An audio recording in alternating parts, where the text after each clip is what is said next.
Assalamualaikum warahmatullahi wabarakatuh. Perkenalkan, nama saya Muhammad Ajib Ibrahim. Saya mahasiswa PPG Daljab batch 1 tahun 2025. Saya akan membuat video pembelajaran guna memenuhi tugas uji kinerja. Selamat menyaksikan. Bismillahirrahmanirrahim. Assalamualaikum warahmatullahi wabarakatuh.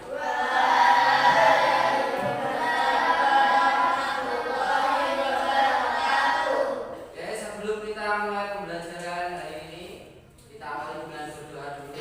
Kita tolong Al-Fatihah dipimpin doa.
Waalaikumsalam warahmatullahi wabarakatuh.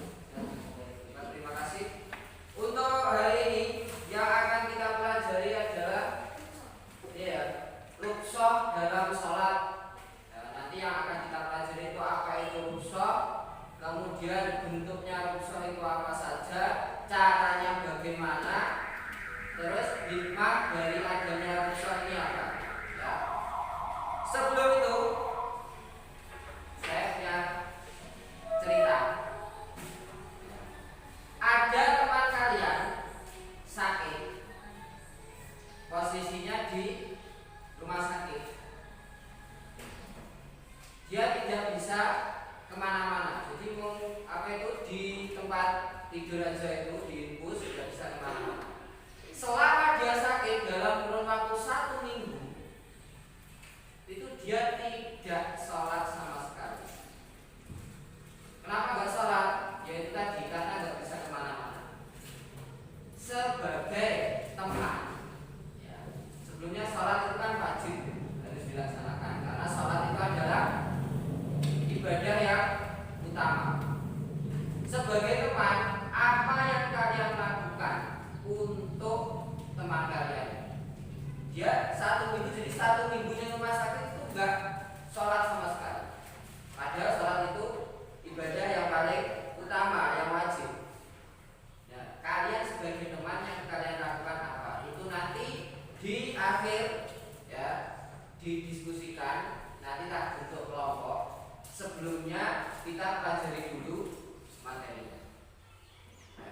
Untuk hari ini ada yang tidak masuk? Masuk semua ya? Oke. Sekarang bisa diperhatikan apa yang dimaksud rukhsah. Sebelum saya jelaskan, ada yang tahu rukhsah itu apa? Keringanan. Ada yang lain? Ada yang lain? Keringanan, kemudahan, kelonggaran. Apalagi? Rukhsah tadi kata alfa, keringanan, kelonggaran. Terus apa lagi tadi? Kemudahan. Ya, salah satunya itu. Kemudian mengapa Allah memberikan rukhsah? Kira-kira kenapa? Memberikan keringanan itu kira-kira kenapa? Biar apa? Biar apa? Ada yang tahu? Gimana? Belum tahu. Nah, terus apa saja bentuk rukhsah? Apa hikmahnya? Kita bahas satu persatu. Nah, sebelumnya ini pengertian rukhsah adalah suatu keringanan atau dispensasi. Dispensasi itu bahasa modernnya ya, bahasa sekarang dispensasi. Keringanan atau dispensasi yang diberikan Allah Subhanahu wa taala kepada umatnya untuk meringankan beban dalam menjalankan ibadah atau hukum-hukum syariat karena adanya uzur. Uzur itu halangan, ada halangan. Ya, ada kondisi khusus atau kesulitan. Jadi biar apa? Biar tetap melaksanakan ibadah. Ya, jadi dengan adanya rukhsah itu dalam keadaan apapun kita tetap wajib melaksanakan ibadah, khususnya sholat.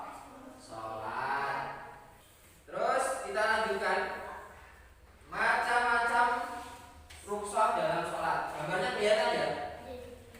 Yang pertama, ya, sholat dengan salah satu syaratnya sholat itu adalah berdiri.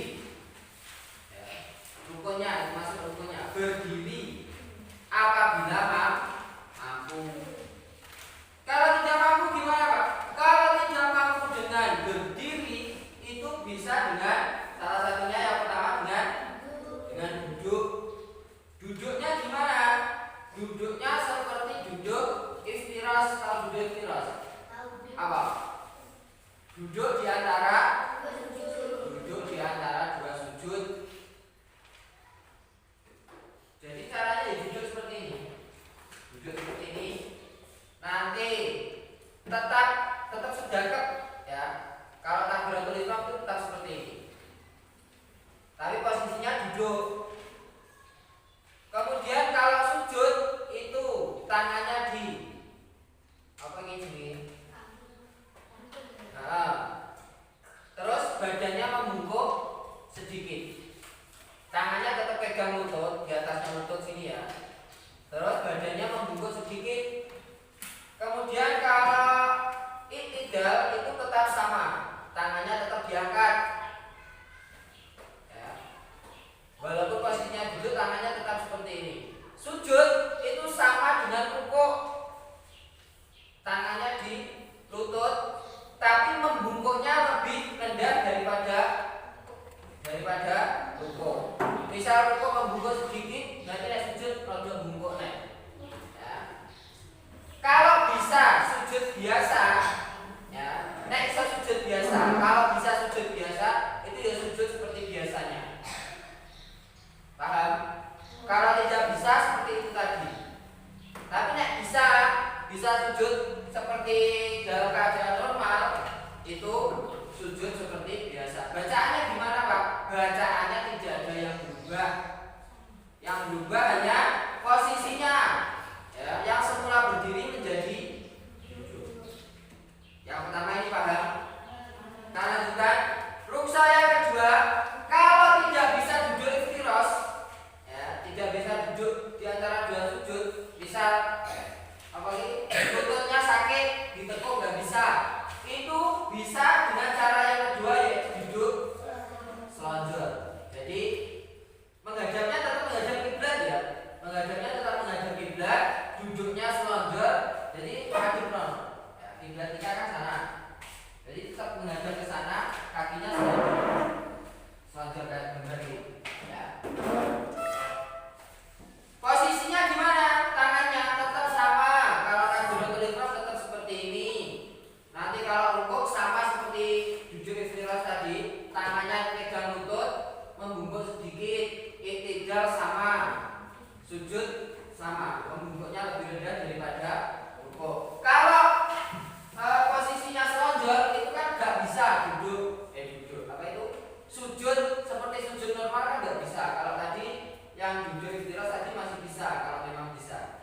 tidak bisa. Jadi membungkuk lebih rendah daripada rukuk. Bacaannya gimana? Sama, enggak ada yang beda.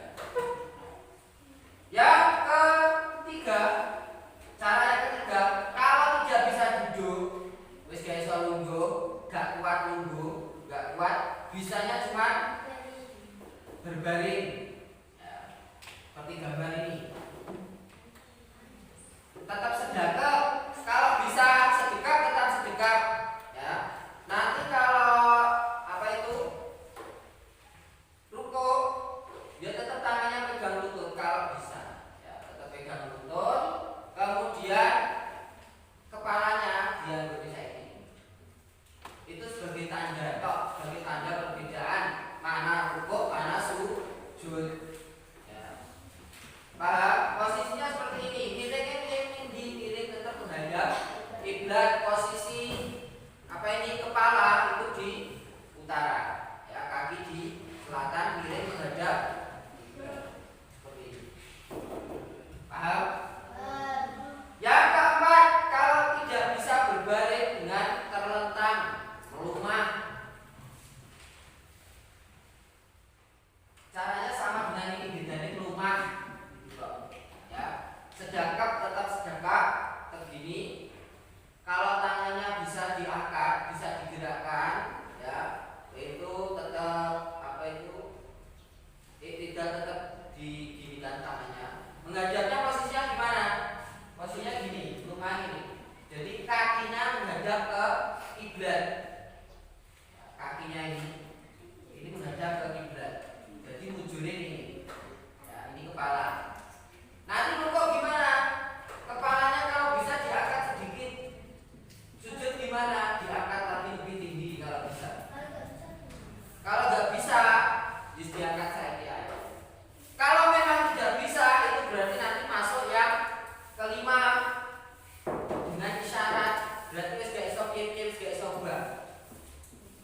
Udah nggak bisa gerak semua badannya. Itu tetap wajib sholat, Pak. Tetap selama masih bernafas, selama kesadaran itu masih ada, ya, artinya dia masih sadar, akalnya itu masih sehat, itu tetap wajib untuk sholat.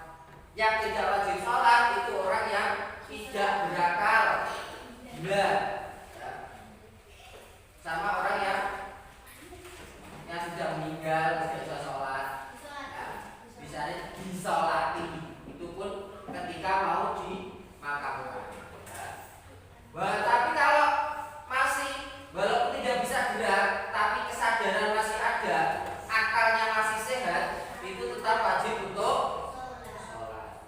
Yang terakhir dengan cara ini, isyarat. Artinya diam, kemudian isyaratnya dengan apa? Dengan kedipan mata. Bayangkan, bayangin tok, membayangkan posisi kita itu sedang sholat. Ketika rukuk itu ya apa? Matanya dipejamkan, membayangkan kita sedang rukuk, kemudian baca bacaan rukuk, i'tidal juga sama. Jadi cuma dengan isyarat saja, diangin-angin tok, ya, dibayangkan saja. Walaupun tidak bisa gerak, tapi kita masih sadar, akal masih sehat. Itu dibayangkan kita itu sedang posisi sholat, walaupun aslinya posisi kita itu hanya bisa apa? Bisa berbaring, gak bisa apa-apa. Tapi kesadaran masih ada, akal juga masih sehat. Jadi walaupun dalam keadaan apapun itu tetap diwajibkan untuk sholat. Makanya Allah memberikan rukhsah atau keringanan itu supaya kita tetap bisa melaksanakan sholat dalam keadaan apapun. Kita lanjutkan. Kita masuk ke hikmahnya, ya. Nih, hikmah adanya rukhsah mewujudkan kemudahan dan kelancaran dalam menjalankan ibadah tadi, ya. Jadi biar mudah, jadi semampunya kita, yang penting kita melaksanakan ibadah, dan itu wajib. Makanya Allah mengadakan rukhsah itu walaupun kita dalam keadaan apapun, itu kita tetap diwajibkan untuk sholat. Menghindari kesulitan dan beban yang berlebihan bagi umat Islam. Kan kalau orang yang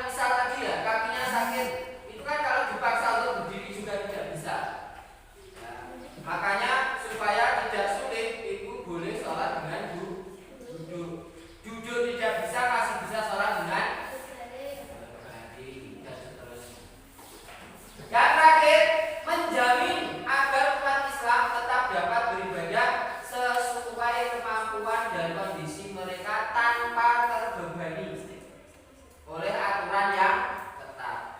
Maksudnya aturan yang ketat itu misal gini, sholat itu harus berdiri, tidak boleh dengan tidak berdiri.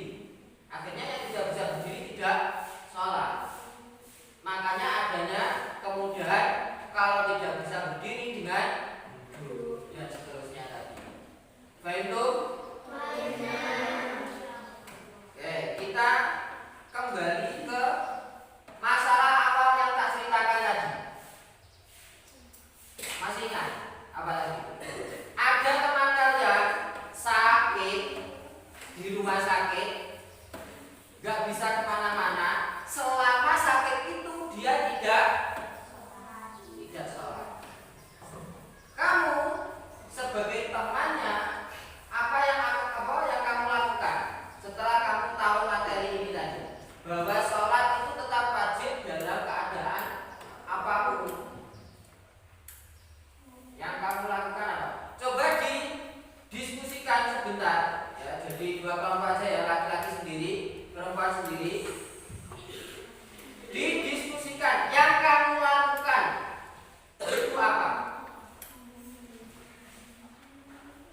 Ya, itu boleh berbalik diskusi ya. Nanti 3 menit cukup itu. 3 menit lagi kalian sampaikan.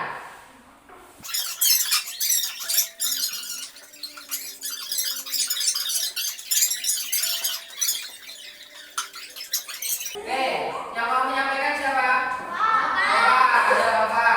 Di sini aja gak apa-apa, berdiri. Gimana? Yang kamu lakukan apa? Dinasehati.